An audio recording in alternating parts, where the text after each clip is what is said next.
Go this morning, yeah. No problem.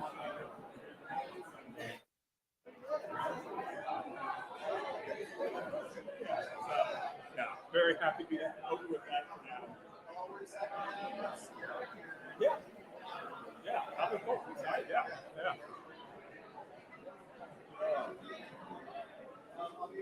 Okay. Will do. Yeah. Oh, boy, please. You can do that in your sleep.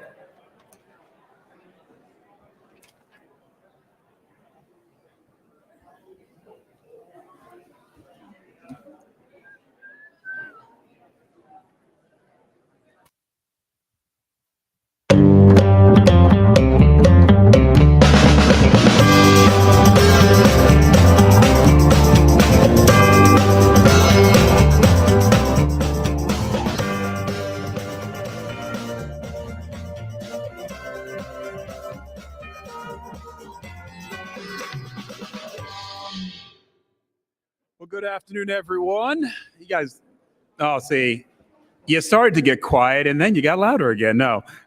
Good afternoon, everyone. Welcome to the Columbus Metropolitan Club.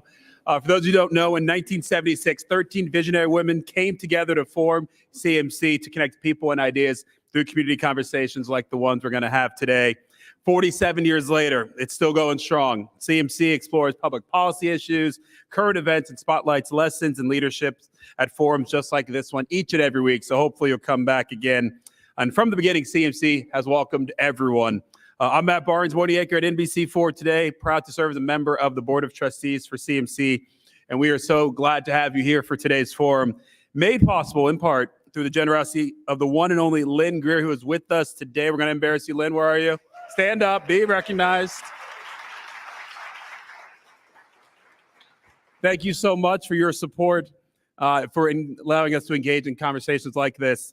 And for those of you joining us by the live stream, we are coming to you today from this beautiful new home in Columbus's historic Italian village, the Ellis. So welcome to all of you. And let's begin by welcoming our newest CMC members. We love embarrassing them as well. We have David Hunegoff from Partners in Capital, Adam Porter with the Columbus branch of the NAACP, Melinda Snyder from the Ohio Attorney General's Office, and Cindy Tom with the ACLU of Ohio. Let's give them all a round of applause for joining us. Now, if you're not a CMC member, and I know who you are because your name tag is red, we'll work on that. Membership to CMC is open to everyone. So by becoming a CMC member, you are playing a key role in supporting civil discourse right here in Central Ohio. And it's easy to become a member. Just visit columbusmetroclub.org to join. You can speak to a member of the CMC staff, a board of trustee member, anything, any one of us to talk about joining. And they'll be happy to help you become the newest member.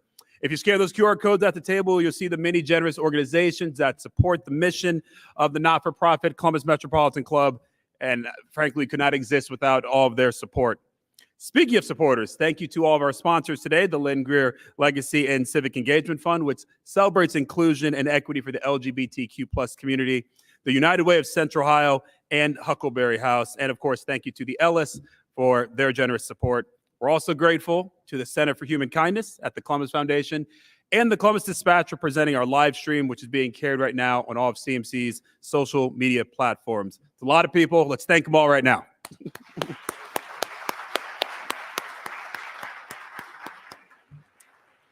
All right, let's get to today's forum. This should be a good one. We're titling it Facing Hate and Finding Hope, America's LGBTQ plus community under attack. The lives of LGBTQ plus Americans are under greater threat in 2023 than at any other point in the country's recent past.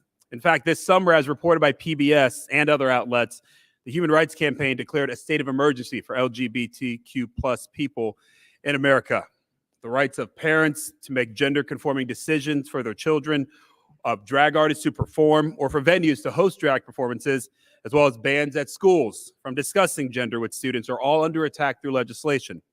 So today's conversation will explore those topics and what friends and allies of the LGBTQ plus community are doing to promote acceptance, understanding, safety, and freedom. To introduce our esteemed and, may I say, well-dressed panelists, especially this right here, my gosh, come on. Get that in my wardrobe.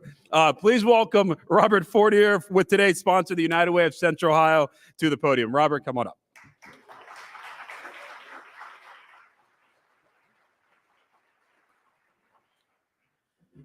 Good afternoon, everyone.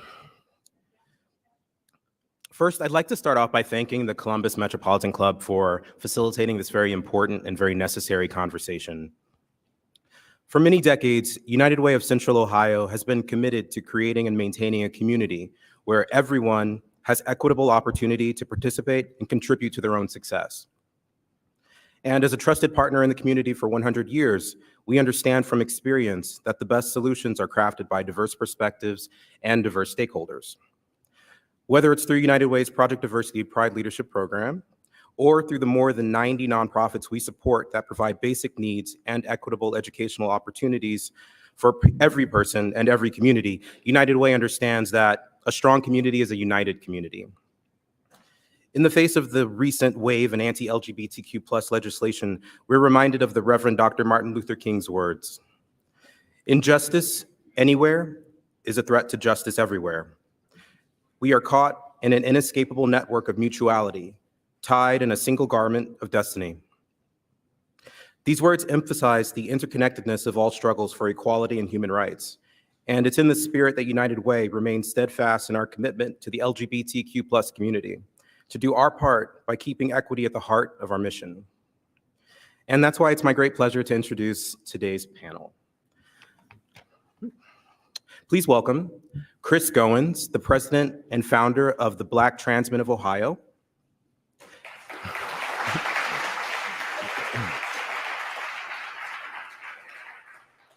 Jay Bennett Guess, executive director of the ACLU of Ohio.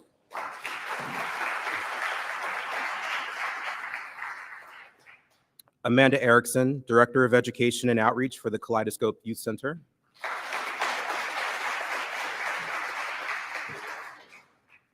Chris Acquisi, creator and performer of the one and only Virginia West, and the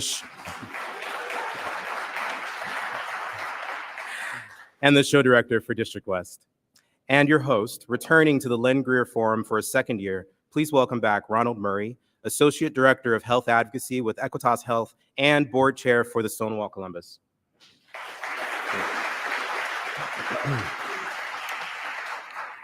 You can read more about today's panelists by scanning the QR codes at your table. And without further ado, I hand it over to Ron.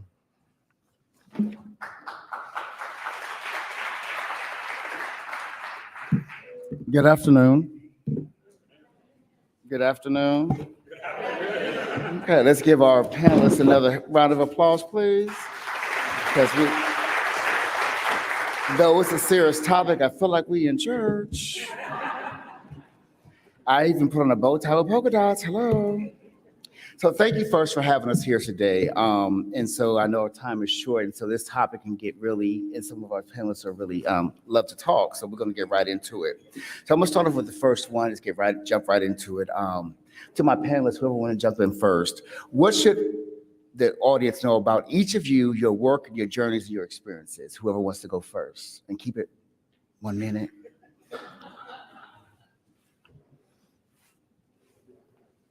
All right, since I guess I'm first in line, I'll go first. A little bit about me. I'm Chris Goins, founder of Black Trans Men of Ohio. My journey was I started a support group in the beginning of 2020, And in that support group, I realized there's a lot of Black trans guys out there that didn't know the resources, or that people like me, that we existed, right? We're invisible to where nobody's seen us. So our mission at Black Trans Men of Ohio is to increase visibility in the resources for a Black trans masculine and non-binary AFAB, a female assigned at birth, for those who don't know what AFAB is. Yeah, that's the community that we serve for Black Trans Men of Ohio. 45 seconds? All right, Again, my name is Ben. I'm representing the older segment of our community on this panel.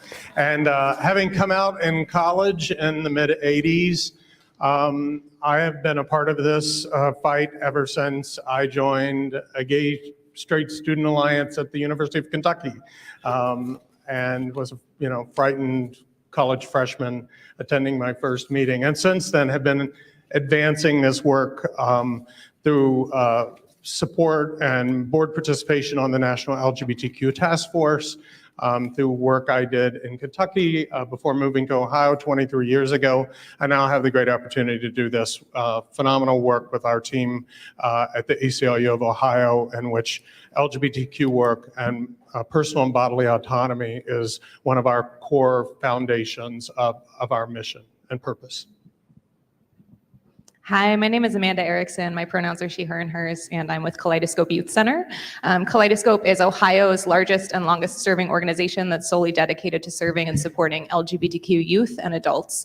So we do that through our drop-in center downtown, as well as behavioral health services, housing services, and my role as education and outreach director is really kind of taking that safe space that we've created within our drop-in center and our housing services and extending it into the rest of the community through education and outreach. So we do professional development for teachers, anybody else who works with young people, from LGBTQ 101, how is Gen Z looking at gender and sexuality, because it is very different from even subsets of various generations older than them, to best practices for working with queer and trans youth in today's very rocky political climate. Hi, my name is Chris Acquisi, and I'm the founder and creator of Virginia West. And he said to be short, so I'd like to take you back to 1977. I'm kidding. I'm the founder of the West family. Most of you probably know Nina West. We have about 35 to 40 performers. And I'm also the show director and co-founder of District West, which is one of Columbus's newest safe spaces for the LGBTQIA+ community. And our family has been very blessed to be the conduit to raise over almost $3 million now for local and national organizations. Thank you. So you see, we kind of stacked the panel, so we didn't bring you on no chumps. So Ben, since you're the self-proclaimed elder statesman of the group, I'm gonna start with you. The topic is Facing Hate, Finding Hope, America's LGBTQ+ community under attack. It seems like this is nothing new, or is the history repeating itself? So I'm gonna ask you, does the world feel different now since you were here back then? Or is this something that just emerged? Well, the ACLU has done a report already this year that more than 530 pieces of anti-LGBTQ legislation has been introduced in legislatures across the country. This unfortunately has set a record more than any other year, and it's actually more than double the amount of anti-queer legislation that was introduced in 2022. So these are very perilous times, and we're very much under attack. But when I was first asked to be on this panel, my mind went back to 1992. I'm also a United Church of Christ minister. I was serving Open and Affirming United Church of Christ Church in Kentucky. And there was a case that had overturned Kentucky's sodomy law in '92, and there was immediately an organization formed, and I was its first co-chair, called the Kentucky Fairness Campaign, that was formed to fight back against anti-LGBTQ legislation that was the blowback from that Kentucky Supreme Court decision. And we have been doing that time and time again. My mind goes back to 2004 when Karl Rove set up an initiative across the country to pass anti-marriage bans and enshrine them in the Constitution as a way to use us as a scapegoat and a ploy to re-elect George W. Bush in 2004. My mind even goes back to 1978 in California, where the Briggs Initiative was being debated. It was being put in the California ballot that would have actually excluded all gay and lesbian people, the terminology at the time, from serving in any public schools. Our mind can go back to times in which, we have always been either in the legal system considered criminals, and the religious system considered sinners, and in the medical system considered sick or psychopaths. So it's nothing new, and it's always been because we are a convenient scapegoat, and it's why educational forums like this are so darn important. Thank you, Ben.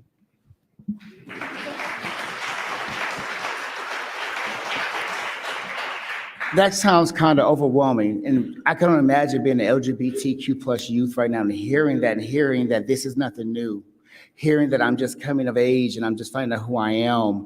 Amanda, at Kaleidoscope, from Kaleidoscope's perspective, what is the experience of you think the LGBTQ youth in Ohio like today versus in the past? Yeah, I think it's an interesting question to consider, like today's environment and experiences versus in the past, because I think those of us who are adults like to think, oh, things are so much better now than they were in X decade when I was a teenager. And that's not really true. They're just different. A lot of folks have noticed that it seems like there's so many more LGBTQ youth now. There aren't. They're just coming out more. For a lot of them, they are feeling safer within their friend groups to be coming out and being themselves. We're seeing more representation in the media, in society. Like, if you look at it from a very high level, maybe it seems easier or more okay to come out with an LGBTQ identity. But then when we poke into, the local level, the state level, we have bills that are being argued right now today. In fact, at the State House, they're discussing whether or not trans students should be able to use the restroom that they want to use in school, as well as school board policies around whether or not kids should be allowed to change their name and pronoun at school, which restroom they're allowed to use, whether we can have LGBTQ curriculum in the classroom. And when we say LGBTQ curriculum, right, we're talking about family structures and love and diversity. But those things tend to be sexualized, right? And that's what students are seeing. So we know that schools right now are not generally safe for LGBTQ youth. Folks that are experiencing anti-LGBTQ discrimination at school are 3 times more likely to have missed school in the past month, so their GPAs are lower. They have higher rates of anxiety and depression, substance use and abuse. All of the mental health and physical health risk factors that we could think about are higher with those folks that are experiencing that anti-LGBTQ discrimination. And that could be legal discrimination, talking about policies and bathroom use, or it could be little things that maybe we're not even aware of, like a singular teacher saying, no, I'm not going to call you that name in the classroom, whether or not there is a policy around it. Thank you, Amanda. Anybody else want to jump on that? Oh, okay, hear nothing.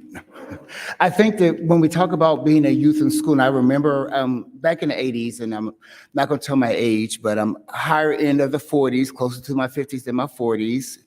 But I remember back in the 80s, in those 80s movies, you would see in the restroom movies when there was a bully and they always hid in the bathroom stall, and you always see someone banging on the door, the bullies are coming. Now the bullies are the ones who are supposed to protect us. Where are youth going today when there's legislation coming down the line that's actually coming to be the bully for them? They're doing it legally. Like, I think recently, I think it was in a place in Ohio where they tried to change the rules, where they were trying to have something on the ballot coming up recently.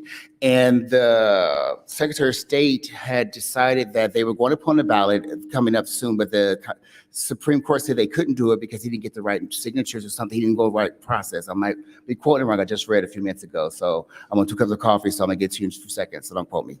But while I'm finding it for you all, I'm gonna go to my next question for Chris with a K and Chris with a C.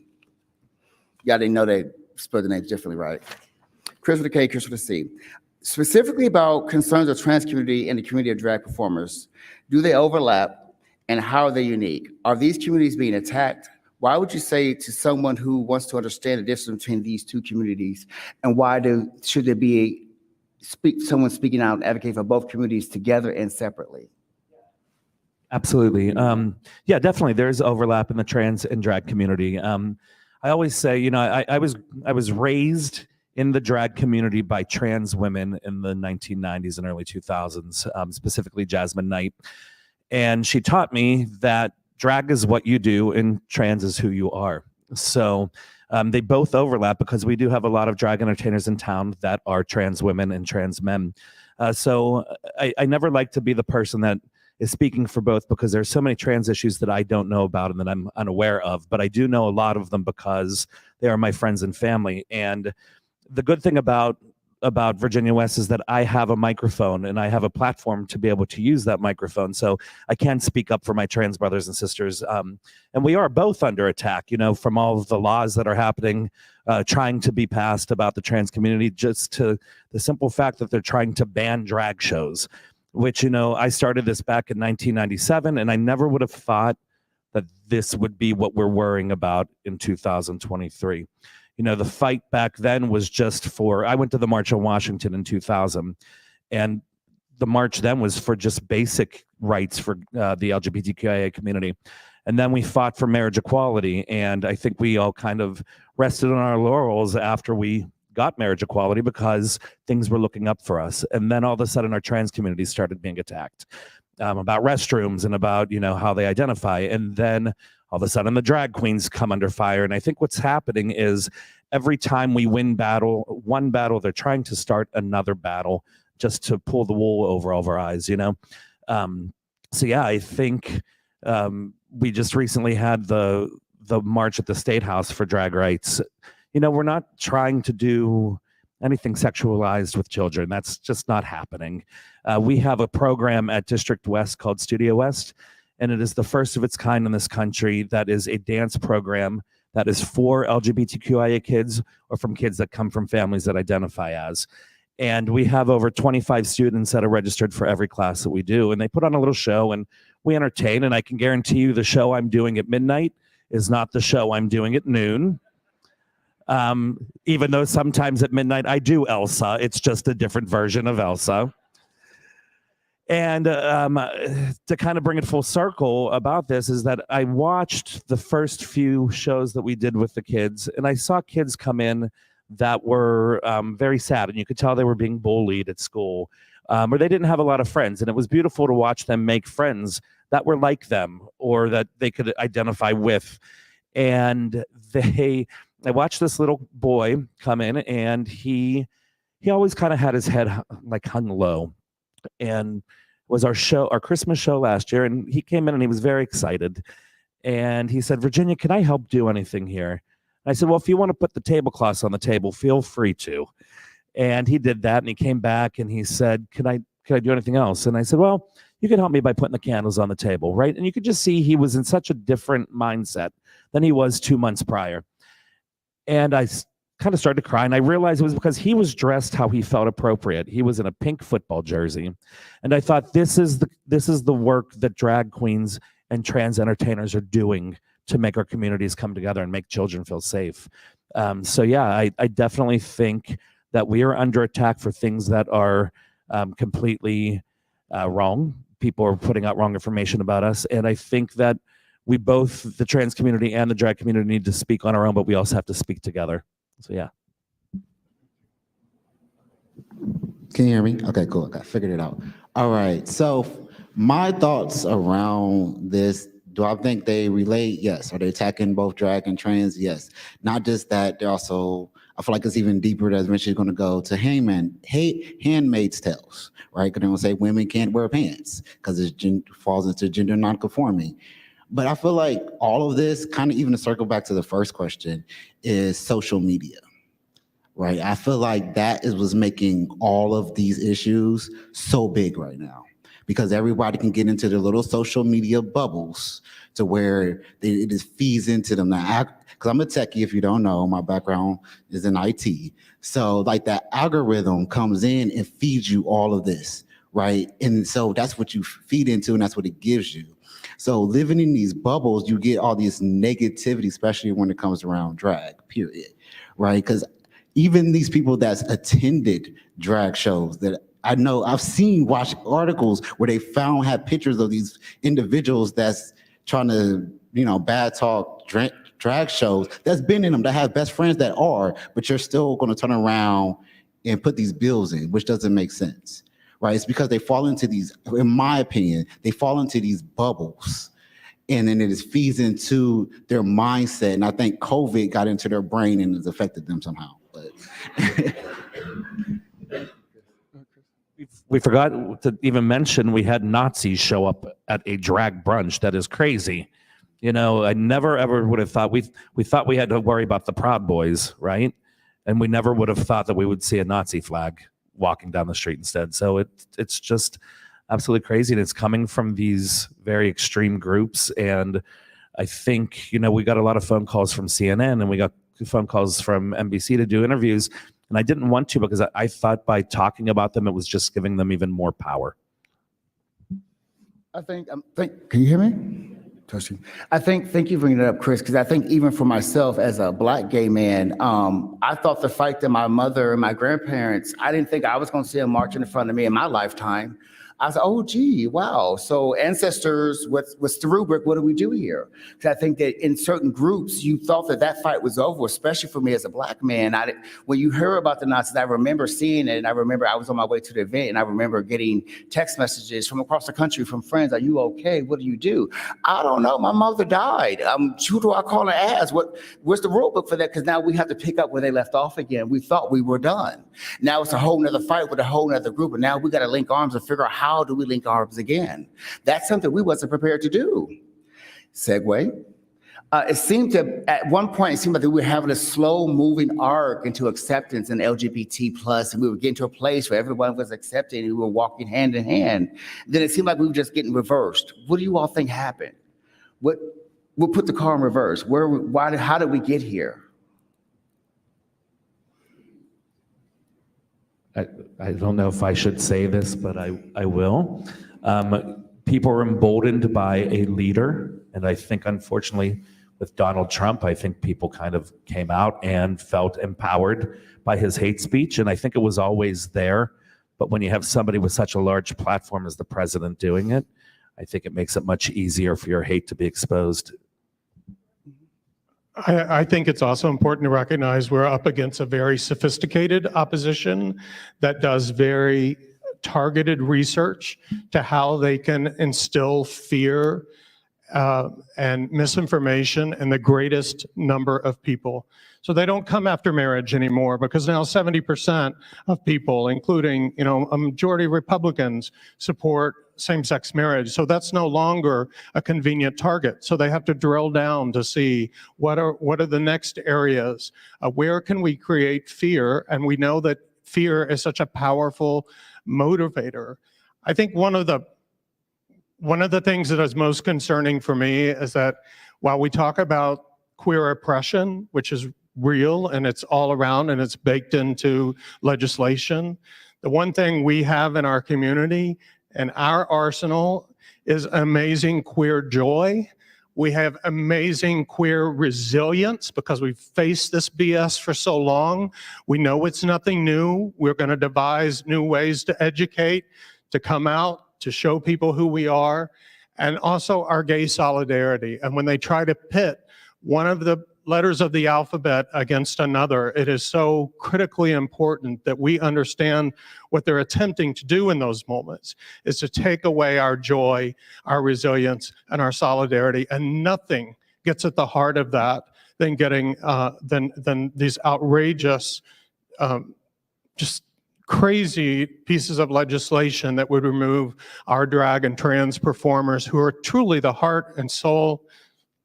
I even feel like our spiritual leaders in our community, and trying to rip that out of the soul of our community.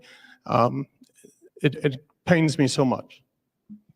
I want to add to that too when it comes to the fear part of it, because I feel like it's fear to create distraction, right? Because I feel like they're especially when it comes to like of course it's all political, right? So I feel like it's a distraction from what they really should be doing.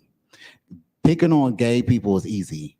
It's something that's been going on since centuries. Shoot, I had a conversation with somebody earlier in the week where they were talking about, that gayness is what brought down the Greeks in Rome.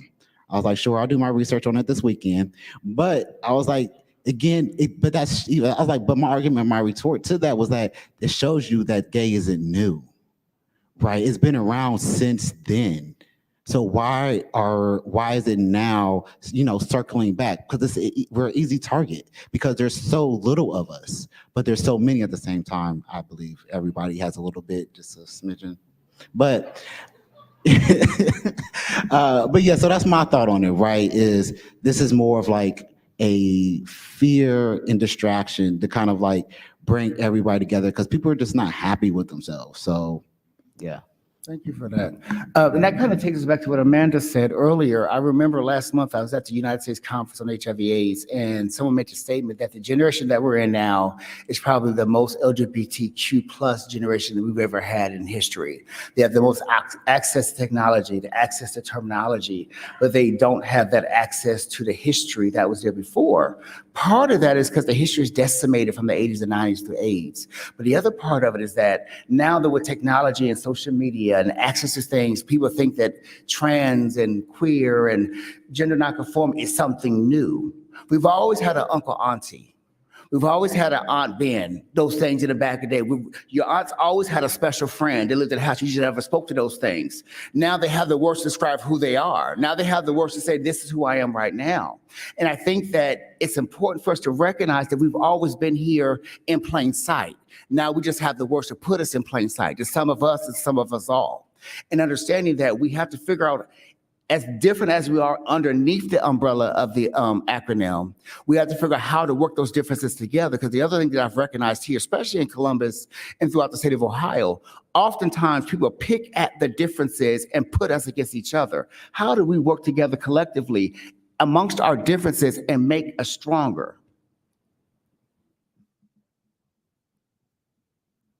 Oop, they're thinking. I threw a new one on them. For me, when it comes to the whole LGBTQ plus all that, we're all brothers and sisters, right? Nobody can pick on my little brother. Nobody can pick on my big sibling, but me, right? Unfortunately, we have that mindset, right? Nobody can pick on us but us. But there's times where we need to show. I feel like it's time that we not do that anymore, right? We have to show them that no matter what, we're going to be there, like, because they see that too.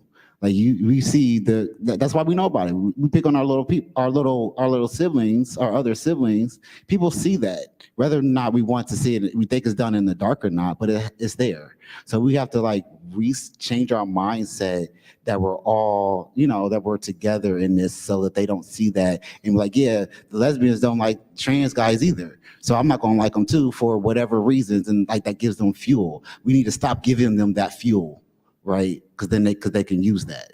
That's my first thought. I think within our community, we create issues that we don't have amongst each other, right? I think a big part of it is social media. You can't tell the tone in someone's post, so you take it the wrong way. Snowballs, it creates issues. And I could speak for the drag community. It happens a lot with us. And I try never to get involved because I realize it's just not worth it. And like you were saying, the weaker we are on the inside, the easier it is for the outside to come after us. And I think the easiest thing is just to always remember to just give a little bit more grace to each other. I think it's so important that we recognize the intersectionalities of our communities, and also the intersectionalities that we have not dealt with well, and recognizing our own internal racism within the LGBTQ community, our own classism, our own sexism, our own ignorance around other parts of our community. So this continual education that we do outside our community has to remain a focus inside our community. And in terms of solidarity, I think of this metaphor a lot because, excuse me for going back to 2004 when our constitutional amendment was passed, and we pretty much knew it was going to pass. And leading up to that ballot, it was so depressing. And in the large church that I'm a member of in Cleveland, the pastor of the church, the Sunday before the Tuesday vote, asked everyone who was going to be impacted by that constitutional amendment, if it passed, if they would stand.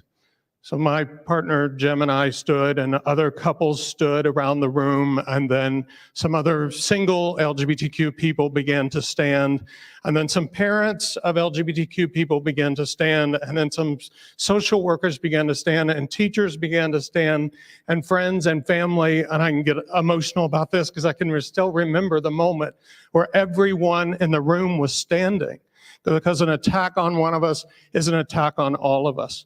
So the attacks on the trans community, the deference that is paid to the crazy amounts of rates of Black trans murders, when these things happen, we have to envision ourselves in a room.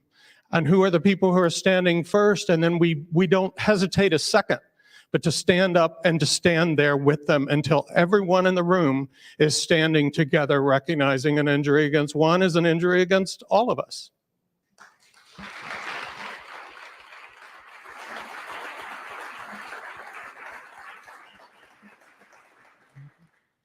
I think we also just need to listen to our youth. And that can be really, really hard for older generations of any identity to do.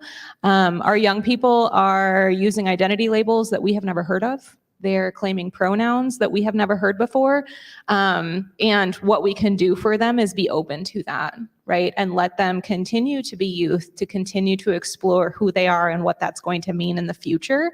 I think we have too many adults who are kind of trying to shut youth down a little bit and close them back into a box, even queer adults trying to close queer youth back into a box.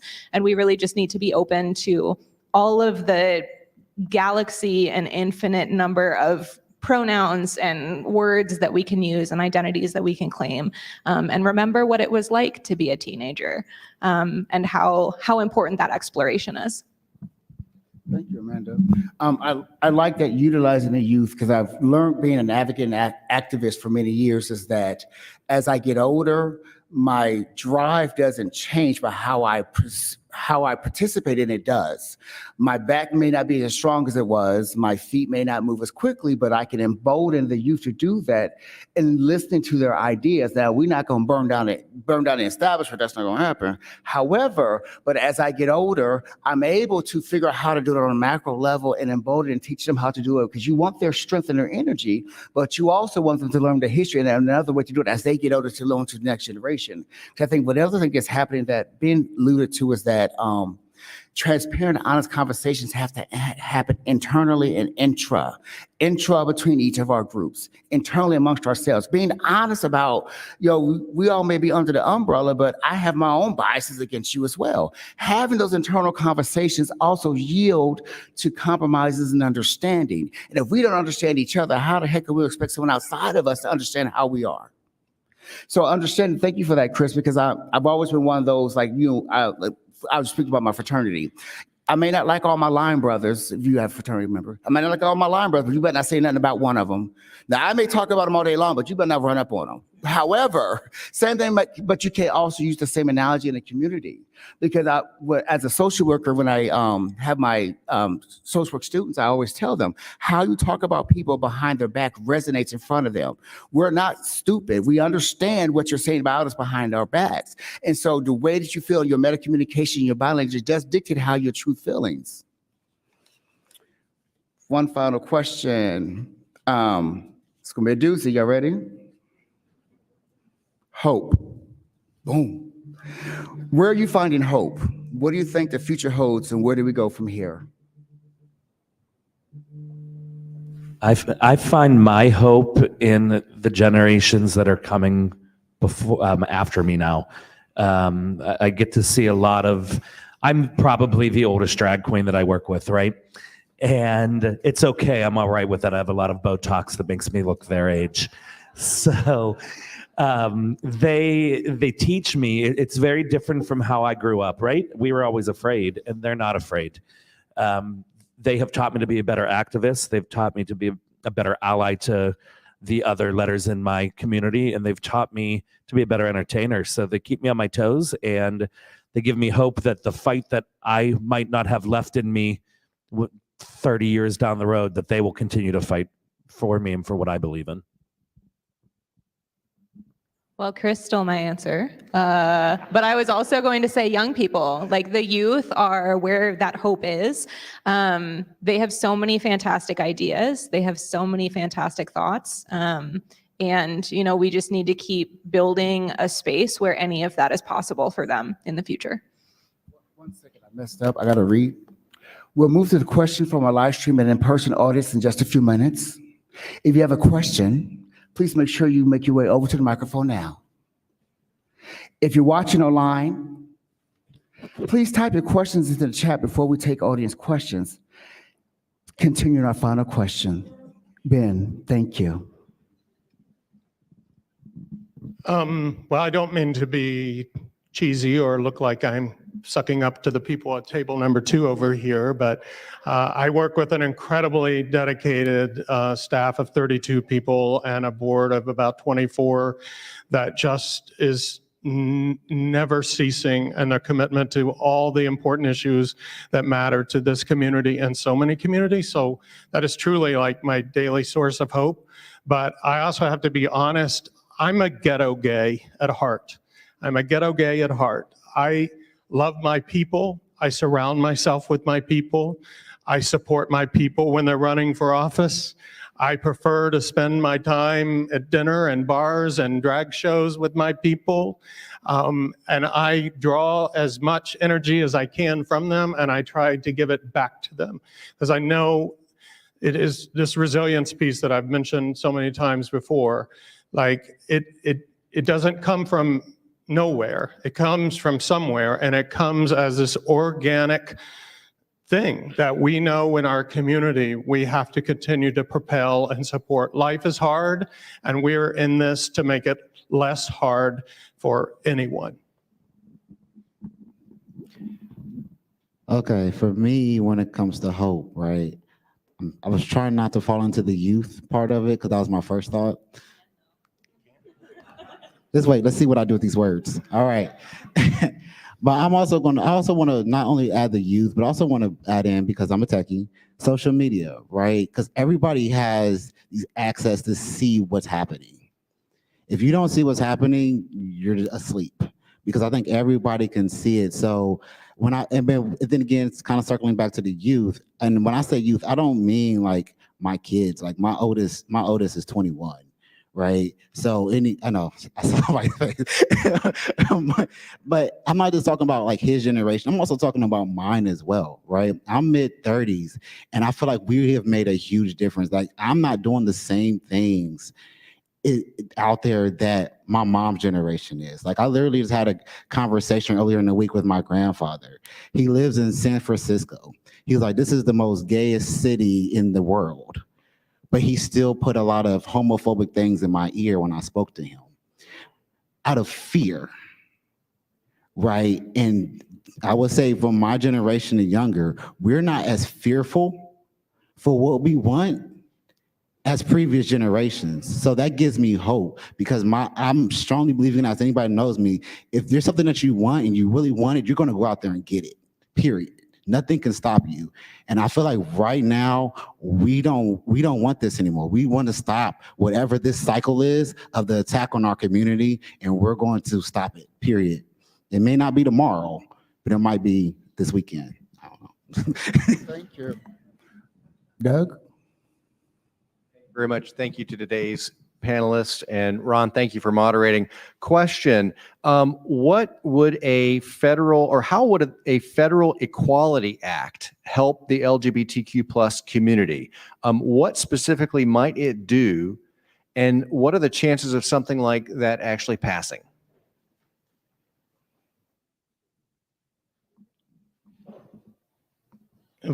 Is that directed to me or yes? Well, we need it. We definitely need it. It has always been our approach, even in Ohio, that we would pass local ordinances around the state as a way of growing the movement towards eventually passing an Ohio Fairness Act. And in the same way, we are passing statewide protections around employment, housing, and public accommodations. But that is only piecemeal. We need federal legislation. We know that that legislation has been introduced. It's been introduced repeatedly. We must build the political power and demand that the candidates we support enact that federal legislation. And until we get it and make sure that it is durable, there are always going to be people who do not live in the gay ghetto that I live in that don't feel the protections that they so deserve across this country. Hi, I'm Jaren Terry. I'm the president of PFLAG Columbus. We mainly serve parents, family, and friends of LGBTQ plus folks. And so I want to start by saying thank you to all of you. And also, I was at the Halloween show, Chris, for the Studio West, and the joy on those kids' faces as they perform, just like kids anywhere, have a good time in costume and having fun. So thank you for that. And everything people have said about our youth, I agree, but we cannot put all of that future on them. We really need, I'm talking to the straight people in the room now, we need to pave the way for all children to thrive, not just the ones you perceive to be straight, because you really have to be careful who you hate. It might be someone you love.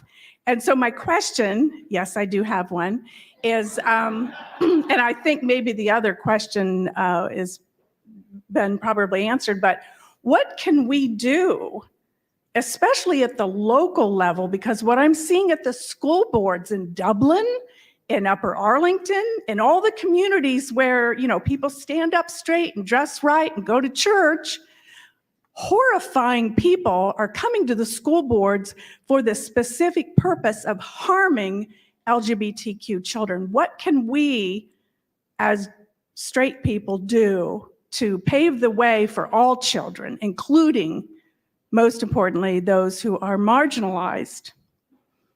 Thanks.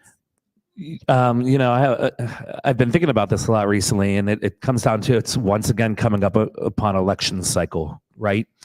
And I have a member of my family who is very socially liberal, but always votes Republican and was a Trump supporter. And we would fight constantly.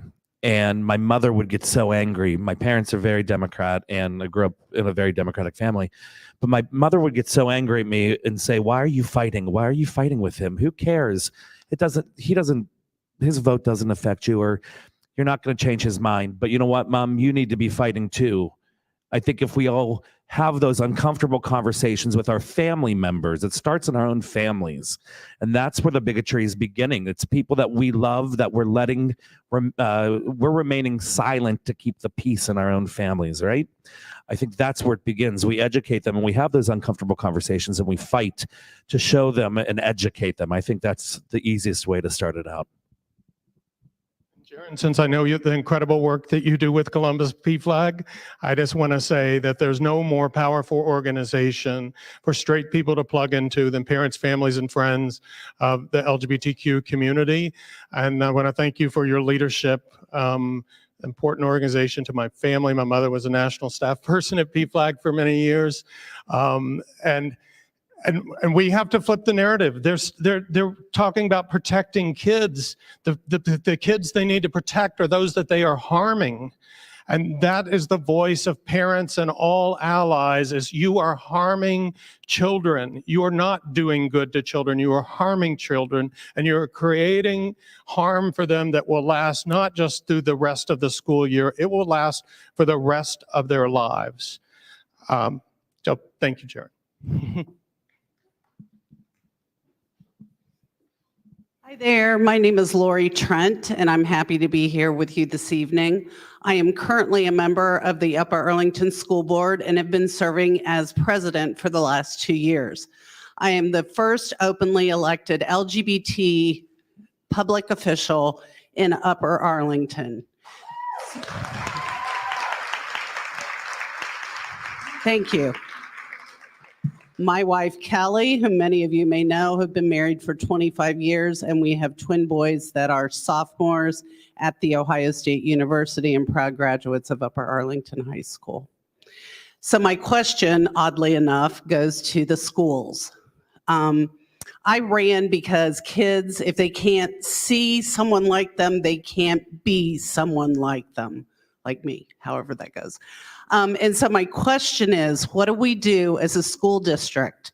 I absolutely agree we need to bring children along from kindergarten all the way up and just explain to them there are all different kinds of families in our community and each one is deserving of the same respect.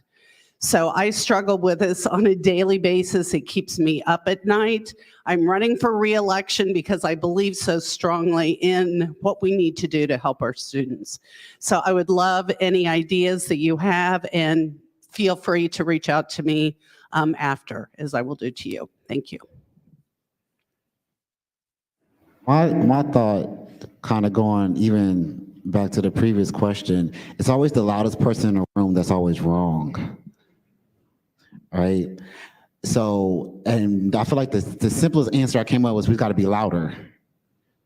Right? But then it circles back to a question that I'm asking, even though you're asking me the questions. The question I have too is, what can we do to be louder? Like, what else is out there can we do to be louder than the person that's wrong? Right? And unfortunately, like, it's show up, period. Because if you don't show up, because like the hardest thing you got to do is show up, and that's what needs to happen. We have to show up, because even if you say the most quietest thing to the person beside you, that's one more person that heard a message that can pass it on to somebody else. Because as my mama taught me, a closed mouth don't get fed. So if you're not speaking up for yourself or your kids or your community, nothing's going to happen. Nothing's going to change. So we got to continue to go out here and talk and speak and show up for everybody. I think you're doing it, right? You're an elected lesbian woman that is the president of the school board.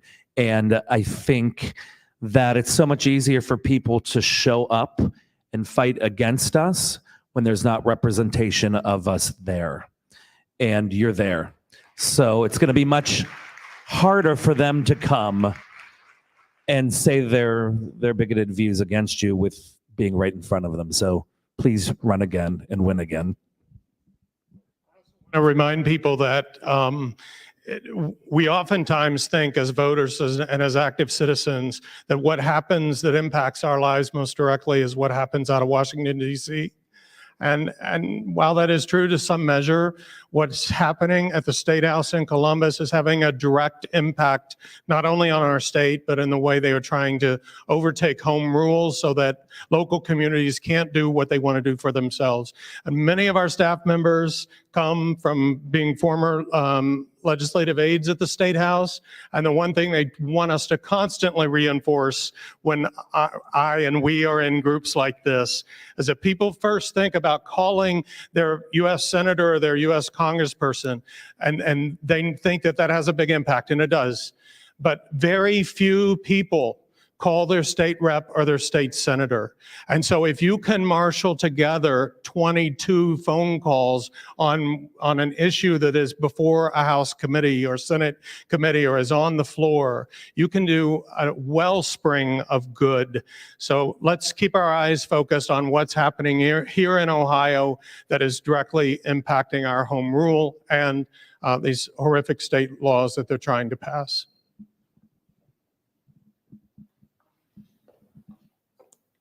Hi, I'm Hallie Tate. My pronouns are she, her, hers. I am a queer woman. I identify as a lesbian.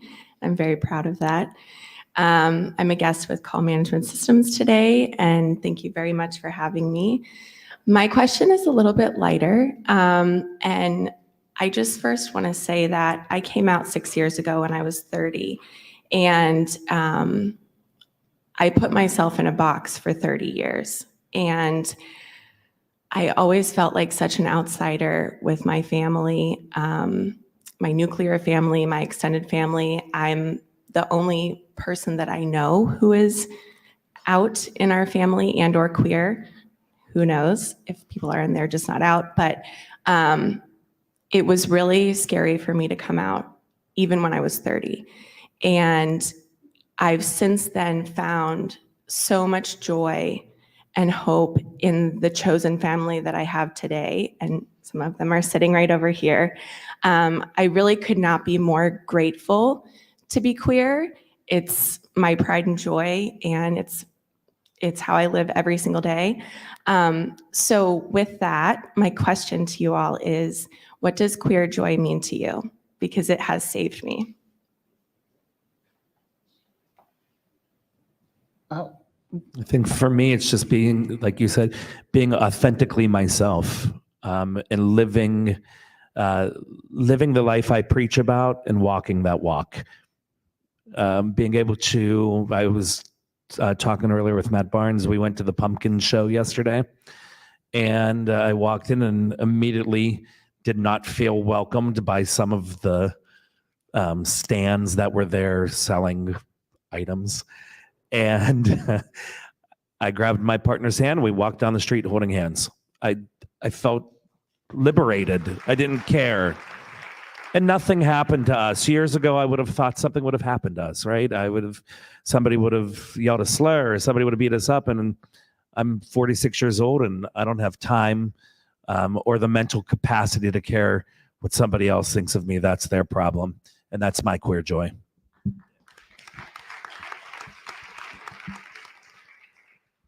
I'm actually extremely introverted for someone whose job is speaking in front of large groups of people.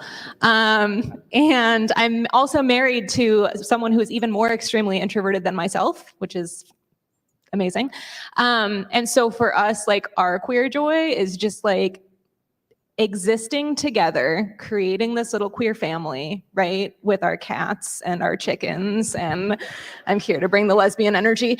And just to be quiet, right? To just be quietly ourselves and not have people like really fighting against that, to be able to just walk down the street hand in hand and not worry about it, to get out of those boxes that like society wants to cram you into, and just realize that like whatever works for us is possible. Like we can be whoever we want, and we can do really whatever we want, without any kind of restraint or being held in like that. I think you both nailed it. I think living our authentic lives and helping other people to live their authentic lives is one of the most beautiful things we can do. Okay, what they said. All right. But also, like, for me, of course, I've always been the one to where I'm gonna be me. I guess I'm that generation that I'm gonna be me. Even when I was living as female, as a lesbian, I didn't tell everybody. When everybody had these coming out stories where they said they came out, I didn't. I was just like, this is me, this is who I'm with, you like it or you don't. Because what you do doesn't affect me, right? Unless you vote, it's a whole nother story. But that's always been me. And now who I am today, I would say what brings me joy today is this. These conversations and these spaces like this, to have these conversations and actually talk about things versus being stuck. Because I deal with a lot of people that stay in their head, have conversations in their head, but to come out of your head and have these conversations with other people that think like you but don't think like you, I think is amazing. So that's what's joy for me.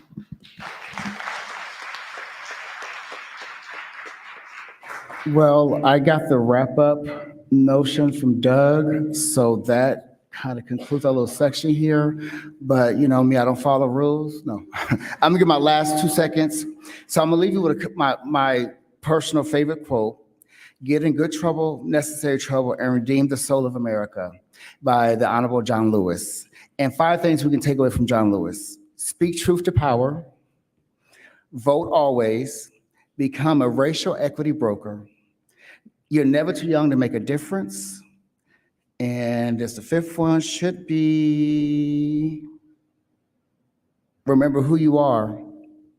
That's it. Yeah, thank you.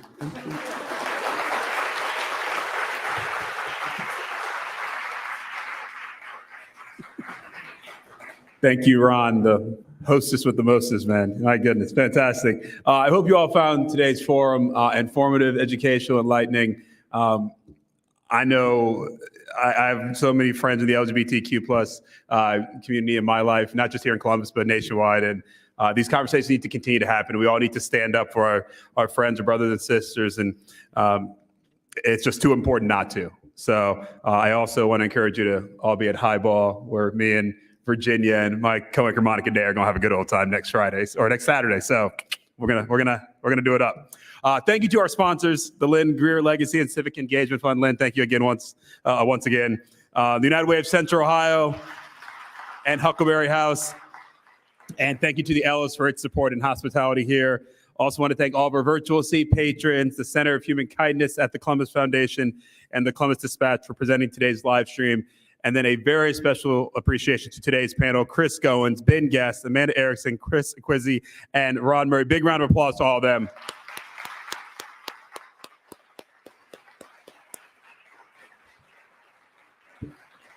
Thank you so much for your candor, your honesty, and just being who you are. Really appreciate it.